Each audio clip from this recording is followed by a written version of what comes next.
Okay, so we'll get started. So again, we want to thank everyone for being here for this episode 14, I believe, of Environmental Fridays. It is personal, and you could visit our website, www.theenvironmentalfridays.com, for more information.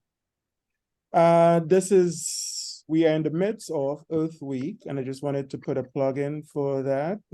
Tomorrow is Earth Day. The theme for this year's Earth Week is Invest in Our Planet. And I think what we are doing here at Environmental Fridays and what each one of you do in your own sphere of influence, I think on a daily basis actually, is investing in our environment. If you or anyone wants to learn some more about Earth Day, some activities, some programs, events, the whole works, you could take a look online at www.earthday.org.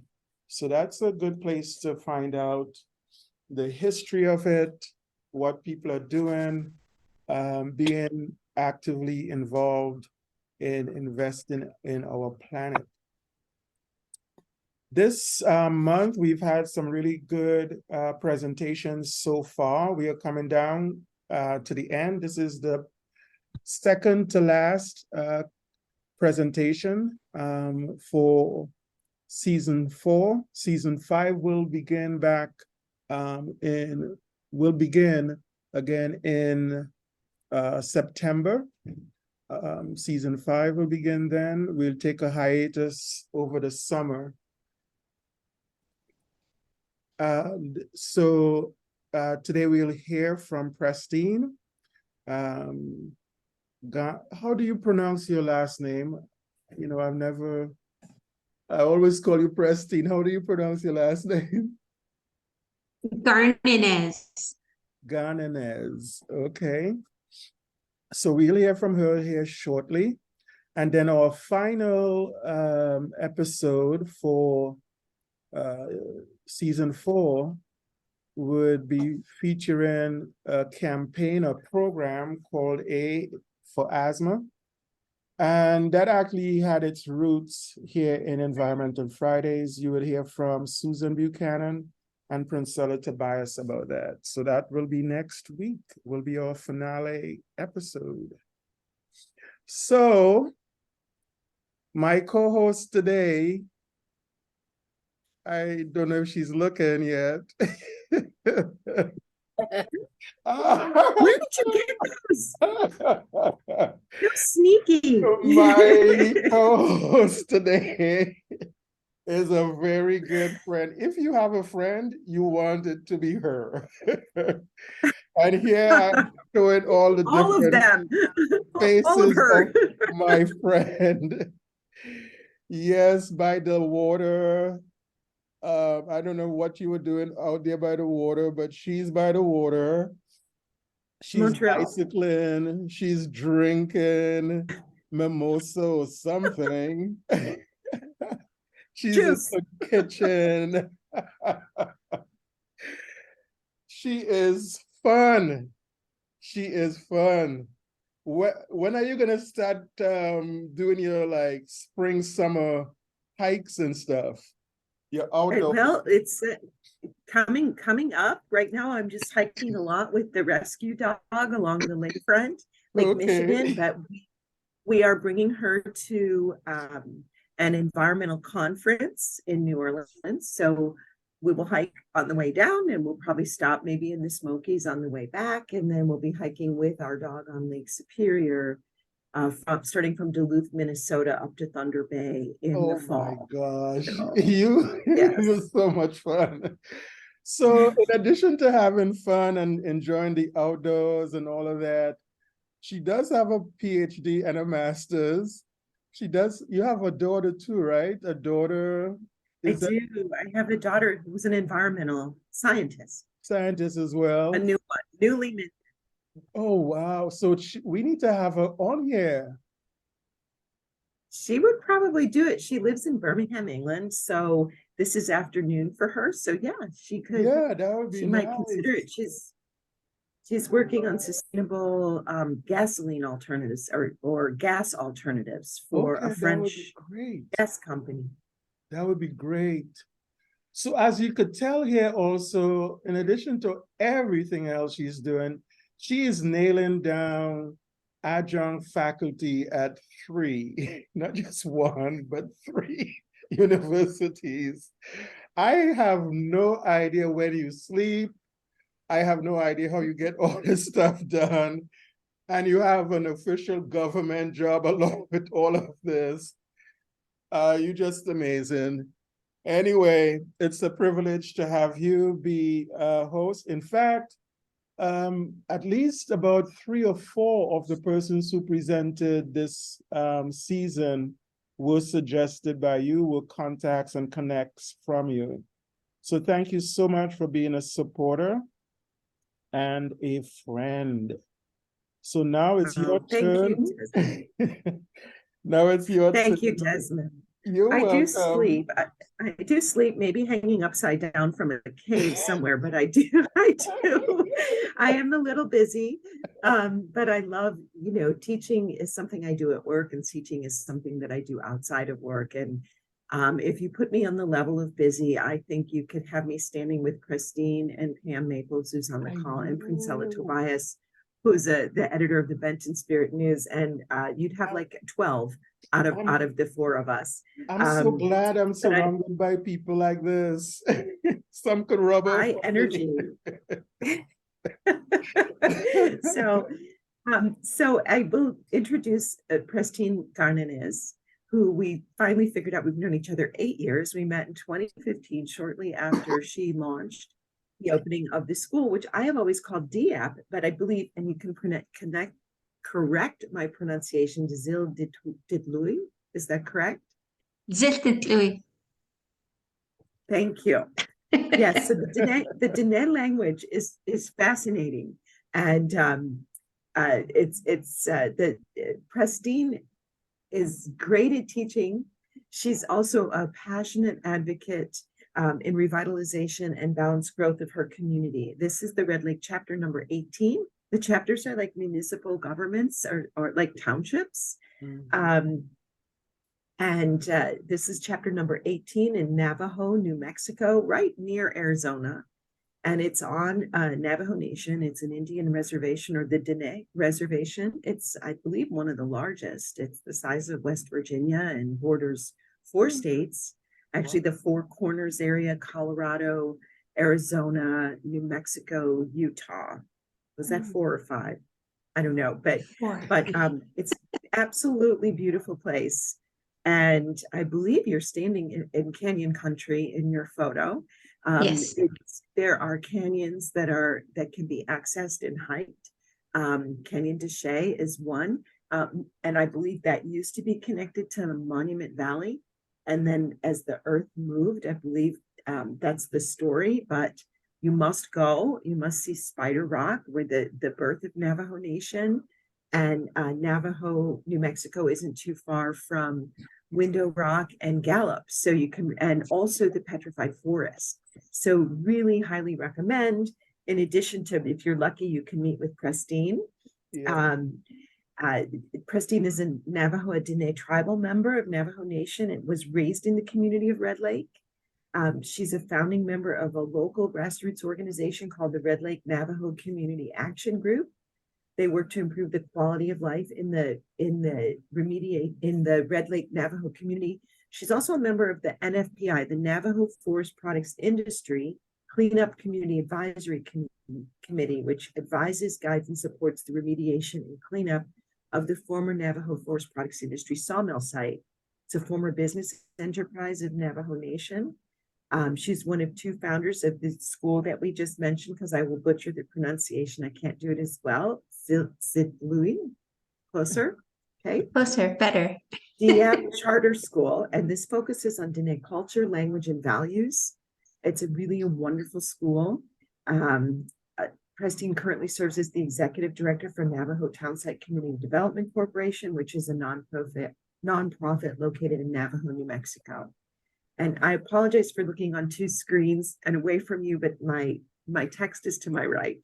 And with this, I'll turn it over to Prestene. Thank you so much. Very good. Thank you. Thank you. Thank you, Laurel, for that lovely introduction. And thank you, Desmond, as well for the intro. I'm going to share my screen now.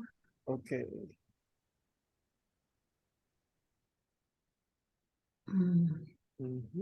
So, Okay. Can you see my screen? yeah, you could. Okay, there you go. Full screen. Good. Okay. Good. Very good. All right. So, again, hello, everybody. Good morning. Yate, which is the Navajo term for hello. And the actual translation of that is it's all good. My name is Prestene Garnenez. I'm, as Laurel had mentioned, I'm the executive director for Navajo Townsite Community Development Corporation, which is a nonprofit here in my tiny little community. And I took over the position about 2 years ago, and it has about a 30-year history in the community, and it has roots in the former Navajo forest products industry, the otherwise known as NFPI. The board actually created this nonprofit, and they needed help managing the houses here in the community that the employees occupied. And they also wanted to try and incorporate as an actual township where a city council could be elected and a mayor. But it never quite got that far. But that's the roots of this organization that I now work for, that it has with the former NFPI site. About 12 years ago now, I moved home. I was living in California at the time, and I moved home. And after I moved home, I wanted to become more involved in my community. And one day we were just sitting around with my sisters and drinking margaritas, and we were like, there needs to be something for the youth here in our community. And my nephew was begging my sister to take him to in the town about 15 miles away, there is a skate park. So he was asking her, like, take me to the skate park, take me to the skate park. And it's a drive, right? And you have to watch your child when you're there. And so we were kind of just talking like it would be great to try and bring something like that to our community so the kids here could be active and be closer to home.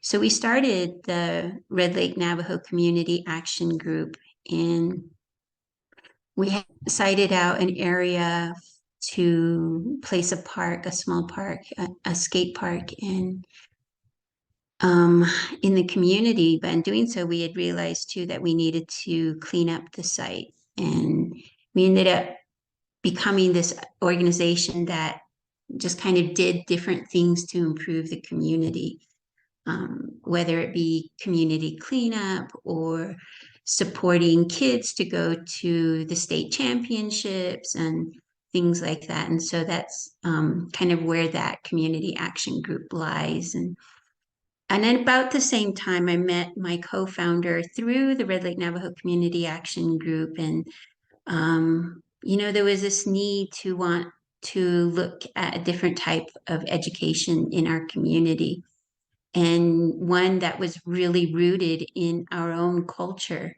our own language, our own history. And we started having conversations pretty much on the regular with each other. And then an opportunity came along for us to try and start a charter school. And with the help of the Red Lake Navajo Community Action Group and the other members in there, we set out to do that. And that's how the charter school got created. And this was about 10, 12 years ago. So but at the time, I was also a regional planner for Northwest New Mexico. And so I got to meet with a lot of the local, like mayors for the city of Gallup, the county commissioners for McKinley County, the state representatives and senators who represented us in Santa Fe, which is the capital of New Mexico. And so, with their help, I was able to kind of learn how to advocate for our communities and look at bringing funding into our communities. And that's how I ended up where I am today. My personal experience is that I was born here on the reservation in a town called Ganado, Arizona. I was raised here in Navajo, Red Lake, most of my life. I'm Navajo, I'm Dene. My clans are Bitterwater, and I'm born for the Minihogans clan. My grandfather, on my maternal grandfathers, are by the Water's Edge people, and then my paternal grandfathers are what they call the Tango clan. My family has lived here in the Distikui area. We can trace our history here back to before the Long Walk, before the 1860s.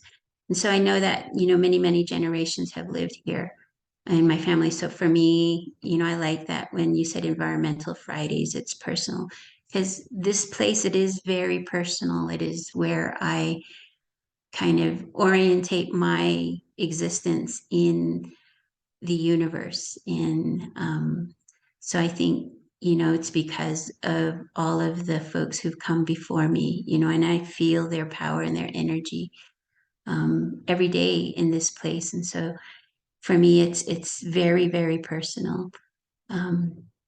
We also continue to be a small rancher farmer family. I have a herd of sheep as well. I think the first time I talked to Desmond, I was actually herding sheep. And then we do some small gardening and stuff. We grow squashes and pumpkins and radishes and tomatoes and all sorts of things like that. So that's who I am. So Yate. So if you're not familiar with where the Navajo Nation is, here's a map of the United States, and we are in the Four Corners area, as Laurel had mentioned. The Four Corners areas includes the state of Utah, Colorado, New Mexico, and Arizona. The Navajo Nation is about the size of West Virginia, as you can see there. This is an Indian reservation, and so we don't actually own any of the land. The land is held in trust by the federal government, and in order for us to use the land, we have to get land leases.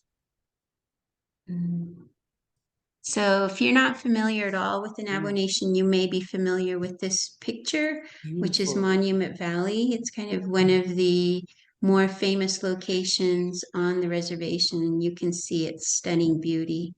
And this is at sunset. And I actually have had the good fortune to be out at Monument Valley from sunrise to sunset, all the way into doing some stargazing out there, and it is absolutely beautiful. And if you ever get a chance to go out there, please. Wow.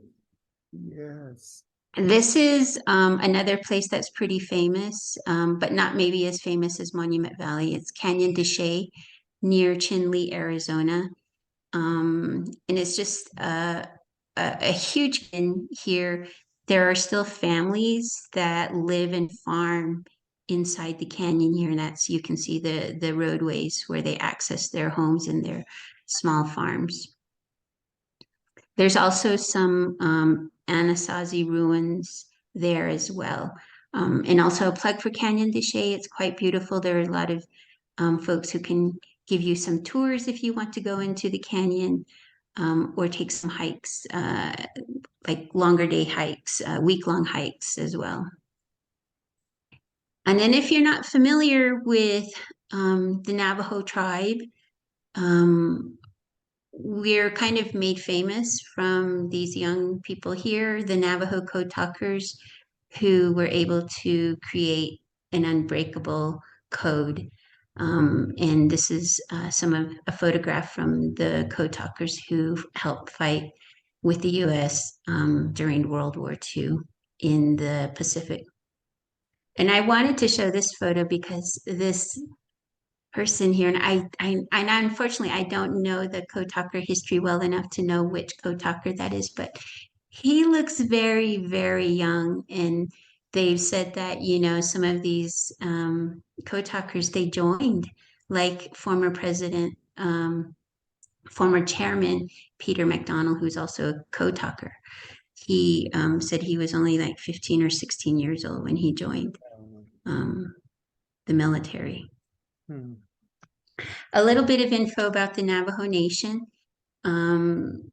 Laurel is correct in that the Navajo Nation is the largest reservation in terms of land mass. The Navajo Nation is roughly the size of West Virginia and extends into the states of Utah, mostly in Arizona, and then in New Mexico. As a tribe, we're the second largest tribe. We have a population of around 350,000 folks registered as Navajo. Cherokee is the largest, but I think in terms of the reservation, about half of the population lives on the reservation. So about 170,000, I think, live on the reservation. And the rest of them live all over the world, with huge concentrations in cities like Phoenix and Albuquerque and Los Angeles. The Navajo Nation is also rich, or was rich, in natural resources like oil, natural gas, and trees. And interestingly enough, the Navajo Nation government is only about 100 years old. And the reason why it got started was the US government needed to make some deals with the Navajos to access the oil here in the Shiprock area of New Mexico. And so they urged the Navajo people to get together, create a council, have that council meet and give the permission to the US government to start digging holes for the oil, for Superior Oil at the time in the 1920s. This is the location of my hometown, so you can kind of see the reservation here, Utah, all of this area. So there's this area in New Mexico is kind of what they call a checkerboard area, in that there's parts of it that are tribal trust land, there's areas of it that are BLM lands, state of New Mexico lands, public lands. So they call it checkerboard. And we have about a couple of satellite reservations as well. One near Albuquerque, another down here near Socorro, and then this one below near the Zuni Reservation. So the community of Navajo, New Mexico, straddles the Arizona-New Mexico state line. We're located about 20 miles north of Window Rock, which is the seat of the Navajo Nation. That's the capital of our tribal government. The community is roughly about 2,000 folks who live here, mostly Native American. And the interesting thing that I always try to remind my community leadership about is that nearly half of our population here and now is below the age of 25. But I feel like a lot of the development that happens here is in support of people who are over the age of 25. We don't do as much as I think we should be doing for young people. Our other thing is that, as you can see from just this one tiny photo, it is quite beautiful here. We're up in the mountains, the Chuska Mountains. We're surrounded by these wonderful sandstone bluffs. This mountain here is Ziftiklui, which is kind of the area that we're named by. And in my introduction, when I said that, my family has lived here in the Distikui area. I didn't say Red Lake and Navajo purposely because the town of Navajo got created when the sawmill got created, which was back in the late 1950s, early 1960s. So it's a relatively new name. And the same goes for the chapter name of Red Lake. The lake ended up being created because they built a dam for the water to gather, and so that's how we came to be known as Red Lake. And it's quite a shallow dam. I mean, a shallow lake, and it was all because of this man-made dam. If that dam had never been made, there wouldn't probably be a Red Lake there now. But this mountain has been there for time immemorial, and so we kind of identify that as really, if you want to go back before all of the development happened, this is the true name of the community. And it's all about this mountain, which is considered a sacred mountain. Okay, so the sawmill, as I mentioned before, was created by the Navajo Tribal Council back in the late 1950s. So NFPI, which is Navajo Forest Products Industry, was a wholly owned enterprise of the Navajo tribal government. So the true owner of this enterprise was the Navajo Nation. And they created it to manufacture wood products, and they sold their wood products throughout the southwestern United States. And this is a blown up version of the mill when it was in operation. So NFPI harvested logs from the Navajo Nation's forest. The first board was cut on June 19, 1962 using steam-powered turbines to provide the power. In 1966, the mill had experienced its fourth straight year of profits and provided $1.3 million in payroll to a workforce of 450 tribal members. And, I think when people think about 450 tribal members having jobs here, back in the 1960s, that was huge. So it really made Navajo, the town of Navajo, quite prosperous. So more than 46 million board feet of wood products were made by 1986, with net sales totaling more than $20 million and $130 million in employee wages and salaries at the time. And here's kind of what the mill looked like back in the 1960s. And this is looking toward the northwest. So it's quite a huge site. And my family's land is here. I don't know if you guys can see my cursor? Yes. But my family's land is here in this area. So that's where I grew up.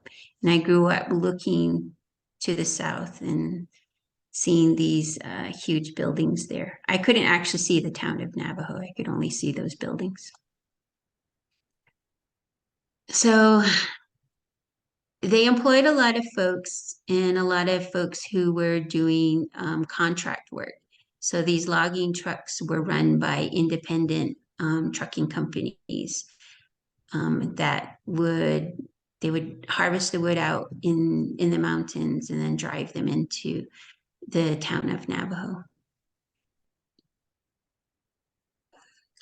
So I love old photographs. So I was really happy to be able to find photographs of the mill operations at the time.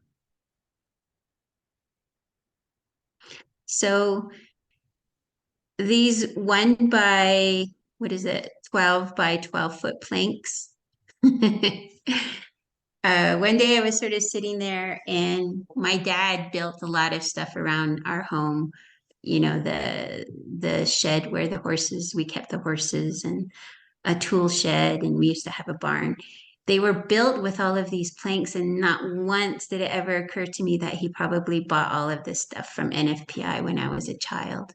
But if you look around the community, you know, there was abundant wood planks in our community and many things that were built with it while the mill was in operation.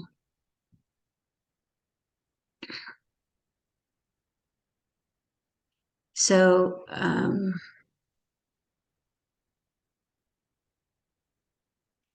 yeah, these are just kind of photos I wanted to share with folks. I don't know how I'm doing on time, if I'm going at a good pace. You're doing fine. Okay. All right.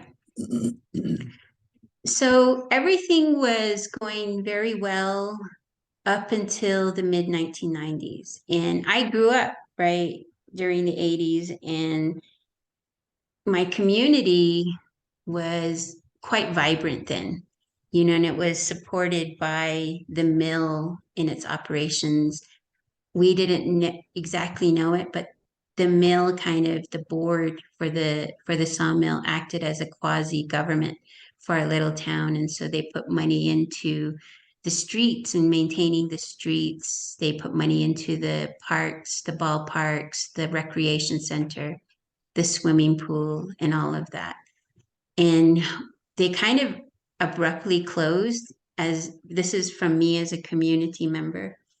They just, one day it closed, and I've heard the stories from employees that like they had a job on Tuesday and Wednesday they were given their pink slips, and you know, they never accessed their work sites again.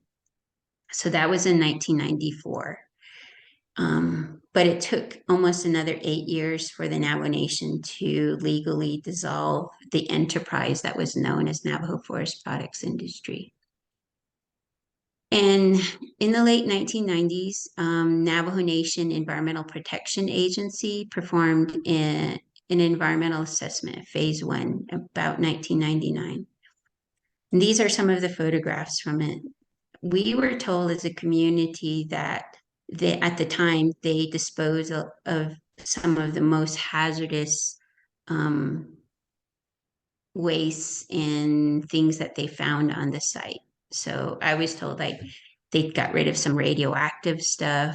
There was some solvents that they disposed of, PCBs, some mercury, and things like that. But this is kind of when I started to realize as a teenager, you know, with the NFPI site, this is what I kind of remember growing up, is NFPI being in sort of these ruins.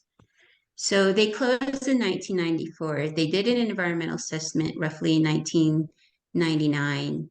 And then I don't know if it was just because I didn't really pay attention to all of that. You know, I was living away from my hometown, and so I didn't really hear a whole lot about what was happening with the site.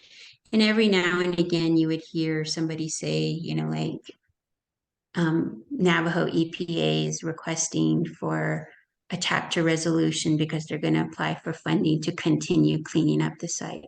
So as a community, you know, we would continue to support those activities.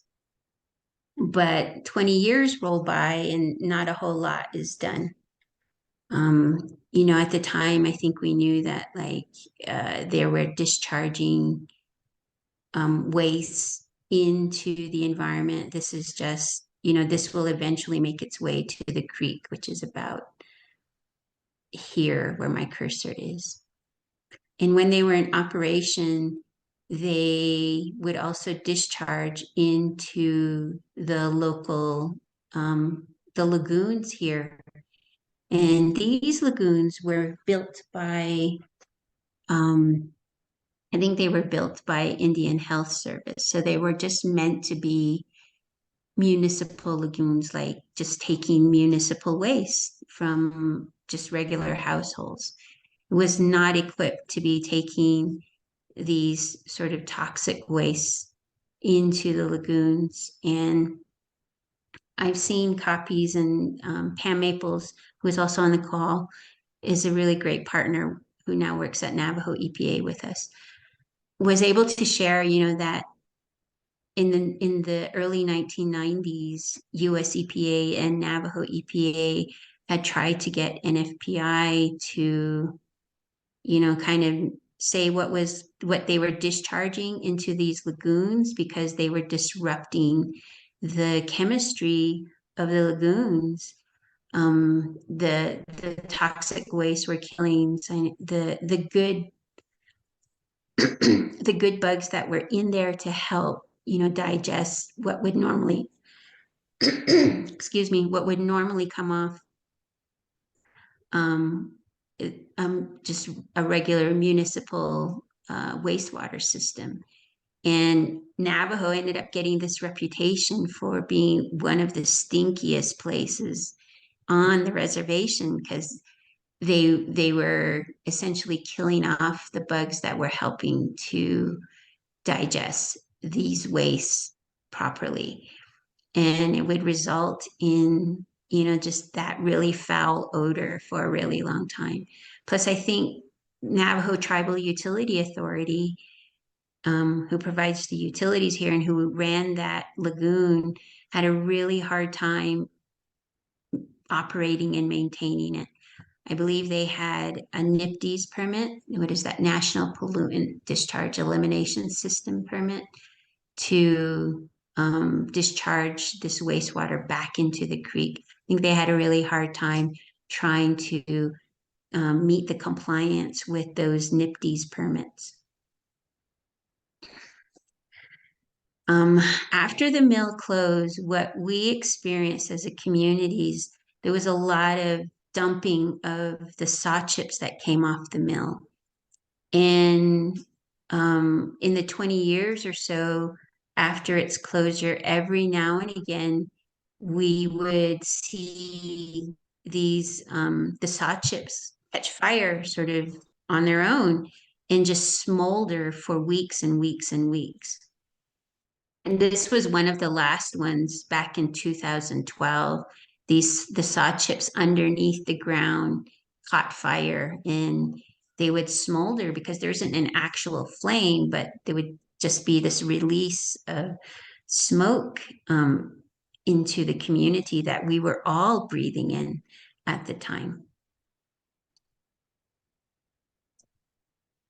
And then more recently, with the help of Pam Maples from Navajo EPA, US EPA did an emergency action to address the asbestos issues on the mill.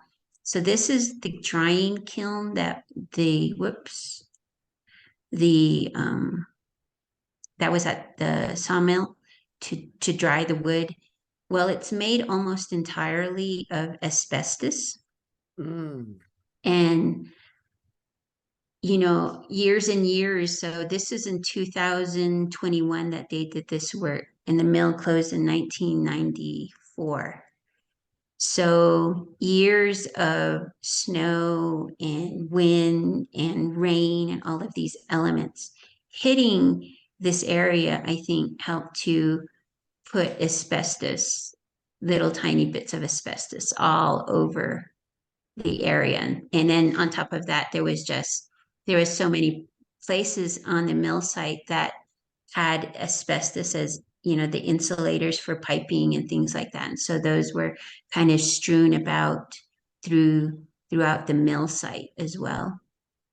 But in 2021, they abated this kiln and took a lot of this asbestos away to a landfill. So these are just photographs of the work that was done. And this one is just kind of a really quick video of some of the work that was happening out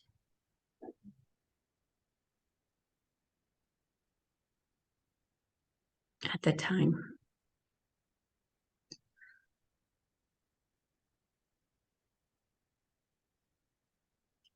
Okay. So this is what it looks like now. So it's just the concrete slab there. This is after the asbestos cleanup.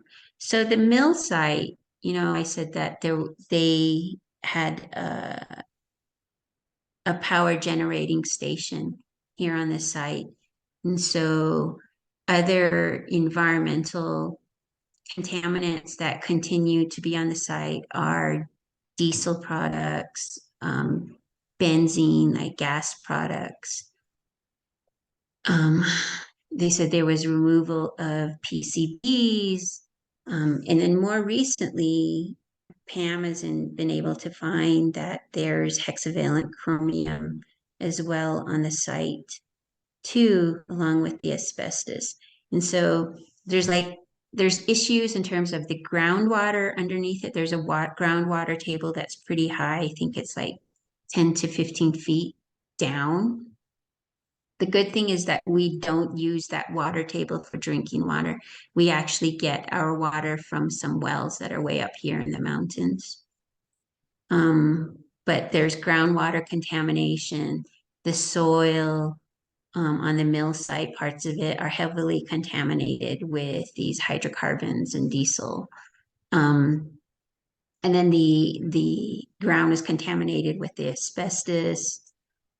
And then, you know, over the years, whatever was flaking off from the asbestos, we were probably all breathing that in over the years, you know, particularly like on windy days in the springtime. And then, you know, what we've also found is that it's looking like there's contamination in the creek that runs along here that feeds into the lake here. We did some sampling last year and found that there's hexavalent chromium as well out there. So it's an incredibly large site. It's about 100 acres and it's complex. And I admit, even as somebody, you know, I feel like I'm able to grasp things pretty easily and quickly. It's so much and it's so complicated that I get lost in all of that information when we talk about it, and talking about it to tribal leaders. You know, we have to be very careful not to overwhelm, I think, because it can be overwhelming. And even for just the community to try and make them understand like how dangerous it all still is to our community. There's an aerial shot of what it looks like now. Okay, so that's a shot of what it used to look like when the mill was still in operation. You can see all the saw chips that they were creating here. And I just kind of wanted to do a shot of what it used to look like to contrast with what it looks like today. So I think Pam is the one who put these photos together, but a lot of the metal buildings, these metal buildings, have been torn down back in 2012 or 13. It was shortly after I came home. They hired somebody to tear down a lot of these metal buildings, and I'm almost certain they probably ended up in El Salvador or Guatemala or something like that. But they tore down a lot of the metal buildings. But in the 20 or so years before they tore them down, you know, vandals were getting in there. They were setting parts of it on fire. You know, there was a lot of graffiti. You know, we don't exactly know what went on in that facility before all of those buildings were torn down. But I have seen a video of some kids doing like a rap video in one of those buildings. So there's a ton of stuff that probably went down in those buildings. So here's an unfortunate situation that's kind of related to the former sawmill site. So the sawmill created a dump site where they could, you know, dispose of whatever waste they were generating. And they selected an area northwest of the sawmill site, sort of up in like a canyon-like area. Well, they also opened up the dumping to the community. And so that's where I remember we used to take our household trash. And unfortunately, even though the dump site is supposed to be closed, people still continue to take their trash. And so this is what it looks like, even ongoing. And since the pandemic started, even more so, the trash dumping has happened. The area also is a mix of saw chips that were coming off of the sawmill. So a lot of the land toward that way, we're told we shouldn't build on. And these are not just saw chips. There's also, the chemicals, the waste that they mixed in with the saw chips that are in these areas. And so like here it says that the area may contain urea formaldehyde that was also disposed out there. And so this is just kind of out away from the actual mill site, but also extends to the operations of the overall mill. So in 2020, I think it was, we were fortunate enough to get an environmental justice grant through US EPA, from US EPA through Navajo EPA with the help of Pam at Navajo EPA. And one of the objectives that we wanted to do with the grant was to do some community type sampling. And no one has ever sampled the creek to say if the creek has any issues. Because a lot of the dumping that the photos that I just showed you are in these areas back up into the canyon. In fact, you can kind of see here this dark area in this photo is some of the saw chips that were dumped in the area. And over years, those saw chips have been, because of the rain, the weather, they've been falling off and falling into the creek. And we wanted to know, like, is there actually stuff we should be worried about? So we did a community-based sampling, though I was only the only one from the community who showed up to do that sampling. But that sampling revealed that there were hits of hexavalent chromium in the soils in the creek bed. So that raised a lot of flags and alarms. And so then I think last summer, Pam was able to really use the brownfields assessment grant that she got to test for hexavalent chromium on the actual mill site. And there's hexavalent chromium from the mill site. So the issue and the challenge is much larger than just the old NFPI site. It extends all the way out into these areas because they had created a dump as well. And now that creek runs right next to the dump, and potentially the creek water could be contaminated. There were also hits of mercury, I think, in the soil. About 15 or 16 years ago, Navajo EPA did a study on the fish in Red Lake, which is the lake that this creek feeds into. And they found that the fish had high levels of methyl mercury. So we are just advising people not to fish from Red Lake. And if you do, don't eat the fish.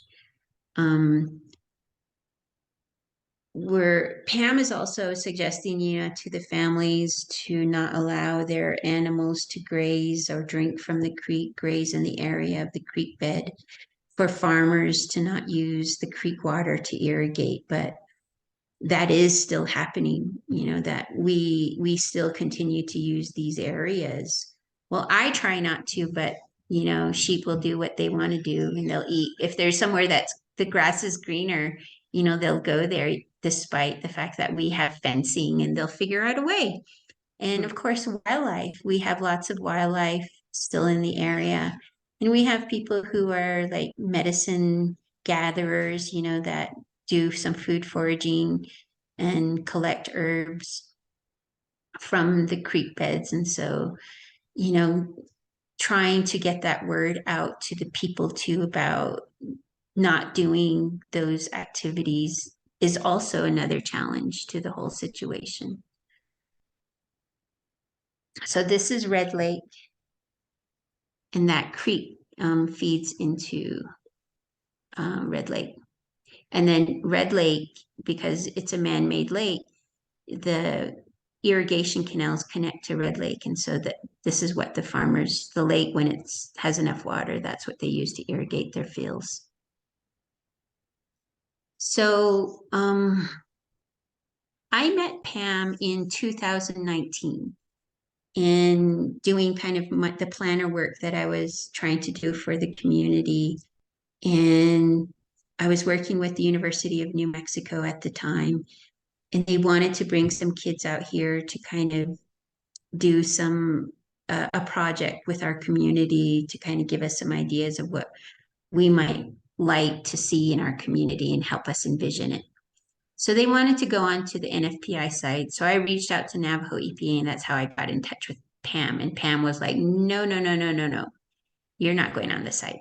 And this is why. And so she gave her what I call her intro presentation to us at the time. And I was shocked, right? And I was mad. And so at that point, you know, I vowed to like pay more attention to what is happening or not happening at the NFPI site in the community. And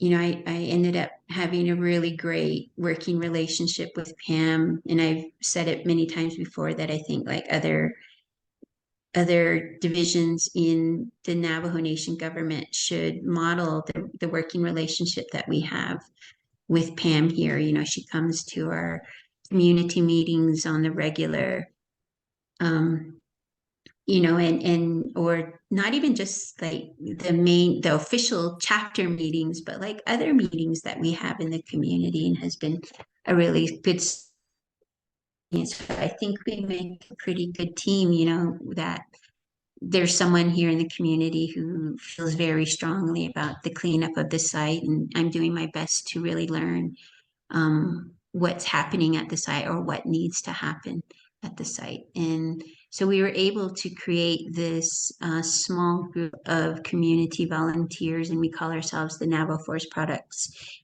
Industry Community Advisory Group. And we're just trying to get the word out to people to let them know what the dangers and the hazards are of the NFPI site, get their input on what should happen there in the future. And, you know, just all around have us be more aware. I really try to ensure that there's community empowerment and that the voice of the community is amplified, because I think chapters and communities like Navajo, even central government from Windrock, what I call big Navajo government, they make a lot of these decisions for the smaller communities. And as smaller communities, we're just expected to be grateful for them to shine their attention on us. But, and I think that that's how NFPI got started here. If they really took the time to listen to community members and understand what's happening here, where we're coming from, they maybe wouldn't be making the decisions that they do for communities. And so a lot of the work that I hope that the NFPI CAG group does is really amplify the voice of the community and say, this is what we envision for us. This is what we think will work for us, as opposed to big Navajo saying, this is what we're going to do. We're going to put this whatever activity here, and it's going to bring jobs for you. And, you know, they make it sound good, but then, you know, when you really start to look, read between the lines of whatever those agreements are, you'll realize it's maybe not a good fit for the local community. So one of the things we did as a CAG group earlier this year is we held community input meetings about what we envision for the site in the future. Like, what do we want? We take this information and put it into a redevelopment plan for the site, and then taking that and putting it before not only for the local chapter government, but before put it before committees of the Navajo Nation Council, so that they know what it is that we want as a community. And so when they're out there making these big deals for the community of Navajo, at least they'll have an idea of what it is that we were thinking. And this is Pam Maples here, way back in the background. Mm. And so, again, this is Winderock, which is kind of the seat of our government. These are the council chambers. One of the things that we're also doing with working with Pam at Navajo EPA is to advocate for funding to continue with the assessments, because not all of the assessments are done. Like, we don't truly have a good, clear picture of all of the hazards and contamination that's on the site that still needs to be done. So last year with our council representative, we move through the channels of the Navajo Nation Council, their various subcommittees, asking for at minimum $5 million to help with the assessments, and then any remediation or cleanup if we can with the $5 million. And it made it through council. And by November of last year, council approved it. But we didn't advocate enough on the executive side. So the president of the Navajo Nation vetoed it. So now we're going back to the drawing board with our new council representative, and to try and reintroduce the new and improved legislation for the funding. And so setting up a trust fund account. So the funding, 5 million, goes into that trust fund account. Hopefully interest is created, and we'll have this source of funding that will be available to the community for use for assessments and cleanup. So that's kind of where we're at with advocating for funding for this site. The other thing we wanted to do, as I mentioned before, is try and do outreach with the community. And we had wanted to put together a series of videos to help educate the community, because okay. So we wanted to create these videos that educate the people, and that anybody could access it anytime they wanted. So we did one in English, and this is the one that's in English.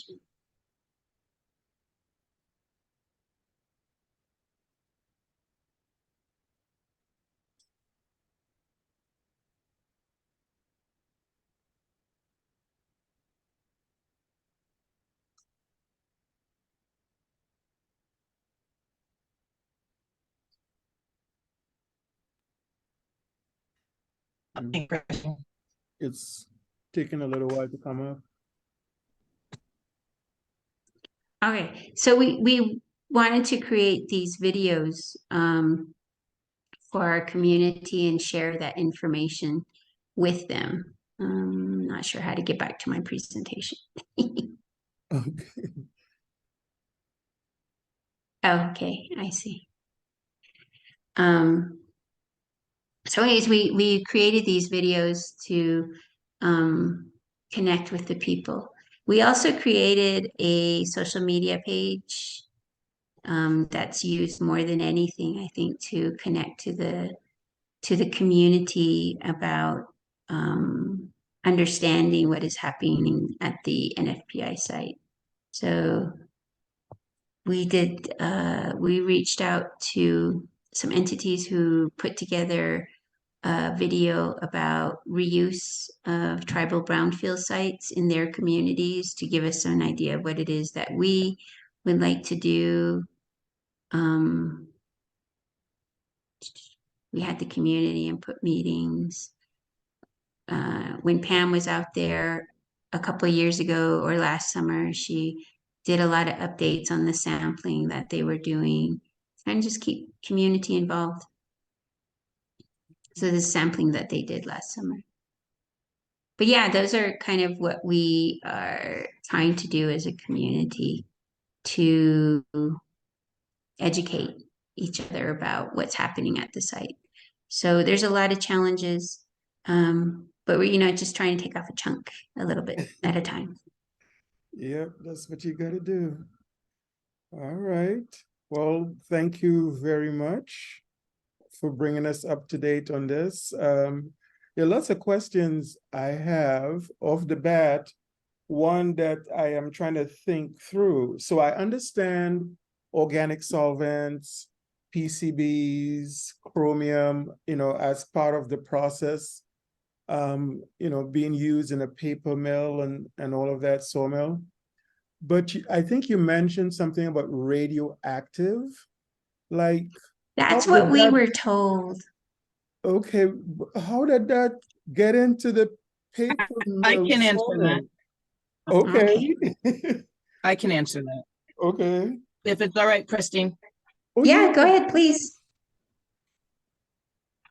So the radioactive material that they found, first of all, you have to understand that abandoned uranium mines there are hundreds of them strewn about the Navajo Nation, and they have been a public health emergency since the Cold War, right? Since World War II, really. okay. So when someone found a radioactive everybody was excited, but it turned out, and I have documentation where it was in the density meter. It was a meter. It was a radioactive source in a meter, and they remediated it by boxing it up and sending it back to the manufacturer. Okay. Because I was like, in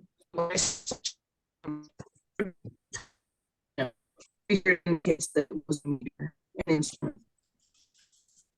Yeah, we were. I'm sorry, I didn't get any of that. Yeah, we didn't hear you really well there. It was sort of. I think that it was related to. Oh, let me try again. It was related to densimeter. It was the radioactive source of a densimeter. Densimeter. Okay. By manufacturer. So we didn't get all of that, but I think it was a densimeter. I was out. Shouldn't be. So I was very pleased to have been an instrument. Okay, we didn't catch all of that, Pam, but we'll do our best to translate Zoom-ish. It looks like there was a radioactive source used in a piece of equipment. Yeah. And it demonstrates a little can go a long way. And because I don't believe this area, correct me if I'm wrong, I think this area of Navajo Nation has less risk from uranium mining. If I'm correct, but I'm not sure. The EPA. Correct. Yeah. Yes, but density meter from Pam to everyone. A density meter. Okay. But one of the wells that is located just above the lake, it's called the Red Lake Well #1. So the Navajo Tribal Utility Authority has to do the regular drinking water sampling of the source water.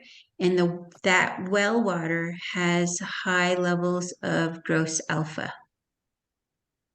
And so they've tried to blend that water into the system. So blending will help reduce the gross alpha levels of the water. But there's a house that's right off of the well, and it's too close for that family to consume that water. So they've just taken that well water offline. What's gross alpha? It's like what is that? It's like an indicator. Yeah, it's like an indicator of radioactive substances in the water. Okay. Right, because our water shouldn't have any radioactive substances. Right, right. It's overall it's something you search for as a parameter. Like if you don't use for total controlling first to see if they're there. I I think when couldn't you hear any of that, Pam. if you could put it in the chat, Pam, we'll read it out. But I think one thing that people should be aware of what Pam says, the uranium is in the Navajo sandstone that well may use that aquifer. So the aquifer is an underground lake or ocean almost. And the groundwater is often separate from the aquifer. It's sometimes closer to the surface.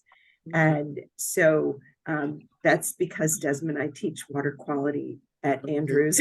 Okay. So every time I have to teach it, I have to really relearn my stuff about wells because we have collapsing wells in Navajo Nation. And I just saw there's videos if people are interested. I'm just putting it out there.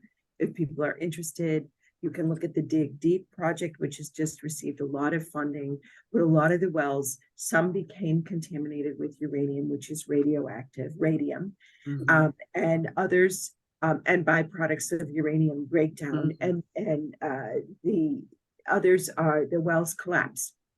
And President Biden just pushed through a bill or initiative. The Colorado River is now going to be the amount of water that can be withdrawn by states like California has now been reduced. So it's really quite interesting when you begin to look at water. There's a great video called The Navajo Water Lady, and she delivers water. She also drives a school bus. And so it's I think about 33% of the homes do not have access to running water. And so it's so important to like think about being in this dry, high desert area. What can, I'd be fascinated to think about like capturing wash, the monsoons, in other words, and being able to use, would that be enough water for Navajo Nation and other dry desert areas? Yeah. So, hello, Pam has joined us. I have another question that I think may be more important. I don't know. But so there is lots of testing and evaluating and, all of that going on, and probably more to come. But does the CAC, the Community Advisory Committee, are you looking at reforestation, regreening, bioremediation? Are you looking at those things, not just on the site itself, because it seems from what you said, it's affecting us, an area, perimeter around the area. Is that something that you guys are also considering? I think the ideas that came out of the community input meetings, there was talk about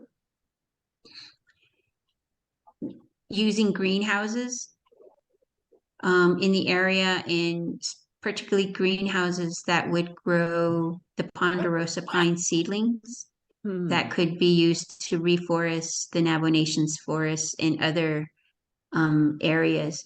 Because right now, the Navajo Nation Forestry Program has a program in which they've got greenhouses. They sell the ponderosa pine seedlings. They plant a lot back on the Navajo Nation forest, but they also sell some to other tribes and the U.S. Forest Service because, there's a lot of wildfires that are happening now as well. But in terms of bioremediation for the site, I mean, Pam and I have had some very thin layer conversations of what we could do to remediate different areas of the site, but because of the complexity of and how large the site is, there's not like a real plan. We're still doing assessments. We're still trying to figure out what to do. Okay. There is good news, however. Can you hear me now? Yes, Yes. we can. Hey. Yes. I don't know why my phone wasn't picking my voice up. Anyway, there is good news. I engaged with negotiations with Region 9, federal US EPA Region 9, and argued them into a corner to give our program more money Yes. to work on. I think I build it as community-wide assessment and cleanup, and there's two $2 million grants that have been applied for already. So in May, I'll know if we got either of those. I feel like we will. Meanwhile, I did argue them into a corner, and they, with the bipartisan infrastructure law, additional funding for the 128A grant, the grant that runs a tribal brownfields program. I got $6 million over 5 years. And so this summer, I'm just about to put out to contract, as soon as anyone gets my budget in place, a $600,000 exploration project for NFPI. Plus, we've got the federal government gonna assess the creek sediments this summer. They're beginning in May, as long as the weather holds. Cross your fingers. And so, but the problem is I can't convince the federal government, because of the rules about the money, to allow me to build a system to remediate the groundwater. So what I've talked them into is allowing me to put out to bid to a qualified corporation to design some plans on how that would be best done. So planning, I'm using the money for planning, which has to be done anyway. Right. And by the time we're done with that, hopefully by next summer, the next fiscal year, we'll be able to have won our arguments with the government and use the money to actually clean up instead of just plan about it. Yeah. Right. My nickname for this site is was it Winnie the Pooh, the 1,000-acre woods? Yeah. Because that's what I call this site, because the hot zone is like that 100 acres, right? And then Pam, did you estimate that the dump site was like 1,000 acres? And No. It's the whole site is 800-ish. 800. Including the lake bed sediments. Yeah. And then the dump is 176 or so acres of completely unknown depth, dimension, density, with those bands of blackness in the soil beneath it. Yes. Scaring the living daylights out of me. There's a photo of Pam taking us, Prestene, myself, we had a Romanian colleague, two Dene College students up on that bluff that had those black bands. So can either of you address the concern about using I think for Pat McGaw, especially to hear about using the danger of spreading sawmill chips and wood dust around in low areas, what that results in? Because the wood was dried in that asbestos containing. Well, that's not the half of it. The half of it is that they use the sawdust as absorbent for spilled hydraulic fluid, which was an hourly occurrence on that site. And then they used it for absorbent of the formaldehyde waters from the particle board manufacturing plant. There was a particle board plant associated with this sawmill starting in the 70s and then going full guns in the 80s. They used it to absorb the boiler water spillage. And so that's how the hexavalent chromium got in that sample pile that Prestene was talking about that is currently falling into the creek as we speak. And the hexavalent chromium in that pile is something like 14 times above the regional standard for protection of groundwater. Wow. And the dump is full of car batteries and God only knows what's in there. So we need to do some serious work, but it's a huge problem. And when I try to talk to people in Navajo government, they're completely overwhelmed. I have to walk this really fine line between alarming them, but not scaring them, or overwhelming them with cost figures. Right. Yeah. Pat, do you have a comment, question? I was wondering about you monitor the health of the people in the area. No. Because There's no monitoring of the health of the people in the area. And I think, you know, for one of the grant applications that we were working on, maybe this environmental justice grant, we did go to the local IHS hospital to see if we might be able to access information from the folks here from Red Lake chapter, you know, if there were like higher incidences or diagnoses of like asthma and things like that, but they wouldn't release that kind of information to us, and so we really haven't you know looked at the full extent of what is happening. I think, you know, the community here has been just like me before, just trusting that the Navajo tribal government was doing what was best for us.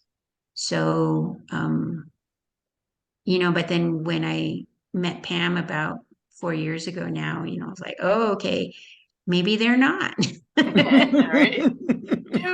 Do. Wow. The saving aspect of this situation is that the town has always got their water from a clean source.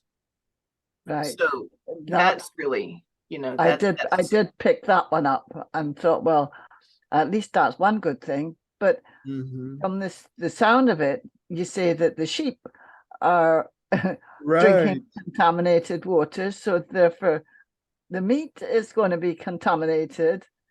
And so this is why I was wondering about the general health of the people and kind of cancer levels and other things that are associated with these contaminants, that I would have thought that would have been a very important study that should be carried out, because there's a lot of people involved. Well, as far as the federal government is concerned, there's not a lot of people involved, and that's why it's not been addressed. If this sawmill were anywhere else than the Navajo Indian Reservation, it would have been cleaned up decades ago. Right. It's a little complicated. But that's the reason why it should be under environmental justice, right? Absolutely. Right. And the environmental justice grant was just expanded to include possibly cleanup money, but I'm still exploring that. Okay. All right. So one thing too is like all places, it's really hard to get health data. And, you know, in Europe, people are really monitored much more than they are here. And so this would be the time, if, you know, that mill closed in the 90s. So anybody that worked there, if there were cases of, for example, asbestosis or mesothelioma, we would expect to be able to start tracking those, even as a, you know, started in the 50s, right? So in the 80s, we would have expected, if people were exposed, to see potentially some cases. It was small population. It's really a couple, maybe how many people work there? 1,500, not even, I don't think. 400. Well, when they were operating for about 450 people over a 30-year period. So yeah, it could be about 1,500 people. Yeah, but if that cohort could have been followed, you know, most people, you know, you know, and I'm not the one that should address this, but you know, I don't know how many people would have moved away. But because of the culture and multi-generational living, people may still be able to be interviewed. I know you've both done some work on that, but it's very difficult. You know, there is a birth cohort that the federal government, the public health federal side of federal government follows for uranium exposures. It's called the Navajo birth cohort, because that was so widespread. And so if you have a small denominator, we'd have to look at like the general rate of asbestos related diseases, the general rate from, you know, like shipbuilding or things that we know, and then kind of extrapolate that back to a small population of 400 or even 1,500 people. So if we know that there's 2 cases for every 100 people, we would expect to see, you know, maybe 8 to 10, depending on the people that work there. But getting that data is really difficult. So I don't think it's impossible. So I'm sorry, I have another meeting at 9. Okay. All right. Sounds good. So, yes, so we could wrap up now. It's like close to 11. So we want to thank you very much. We want to thank my co-host. We want to thank Pam Maples for all her expertise. And we'll continue. I'm pretty sure I'll continue this conversation offline, especially with Prestene, because I have questions about your charter school. And because you gave a very important statistic, 50% are under the age of 25. And what do they do that for a aspect- living? Right, do that they aspect we need employment? to explore some more. Yeah. Yes, Yeah. so thank I you have a so very whole lot of much. stuff on that. I would love to Thank talk you. more about it. Bye-bye. Take care. Part two will Thank be you very coming. much. Thank you. Yes. Thank you so much for Okay, having me. thank you. Thank you, All Pam. Thank you, right. Laurel. Thank you, Desmond. Thank you, Pat. Thank you, Prestene. Talk to you all later. Have a Take great day. care. Bye. All right, bye-bye. Wow.